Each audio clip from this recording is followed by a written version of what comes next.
तर सिंधुदुर्ग जिल्ह्यामध्ये जिल्हा परिषदेसाठी महायुतीनं जागा वाटपाचा फॉर्म्युला जाहीर केल्यावर भाजपमध्ये मोठं बंड झाल्याचं पाहायला मिळालं। भाजपच्या 43 प्रमुख पदाधिकाऱ्यांनी सामूहिक राजीनामे दिले। यामुळे भाजपच्या अंतर्गत नाराजीमुळे मोठा पेच निर्माण झालाय। खासदार नारायण राणेंनी सिंधुदुर्ग जिल्हा परिषदेत महायुतीची घोषणा केल्यावर काही तासातच राजीनामे देत नाराजी नाट्याला सुरुवात झाली। ओरोस मंडळ अध्यक्ष आनंद उर्फ भाई सावंत यांनी आपला राजीनामा भाजप जिल्हाध्यक्ष प्रभाकर सावंत यांच्याकडे सोपवला। या निर्णयापाठोपाठ ओरोस मंडळातील इतर 42 प्रमुख पदाधिकाऱ्यांनी सुद्धा सामूहिक राजीनामे देऊन पक्षाला मोठा धक्का दिलाय। तर दुसरीकडे शिवसेनेच्या ओबीसी महिला जिल्हा प्रमुख वर्षा कुडाळकरांनी राजीनामा दिलाय। स्थानिक पातळीवर काम करायला घुसमट होत असल्याचं सांगत वर्षा कुडाळकरांनी शिवसेनेला जय महाराष्ट्र केलाय। या होणाऱ्या निवडणुकीत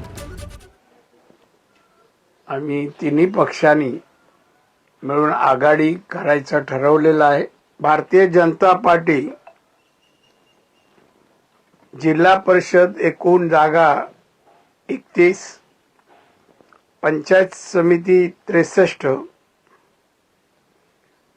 सेना पंचायत समिती 34,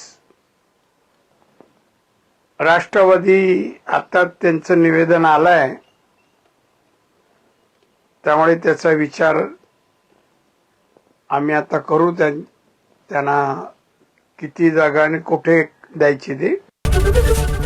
एबीपी माझा, उघडा डोळे बघा नीट।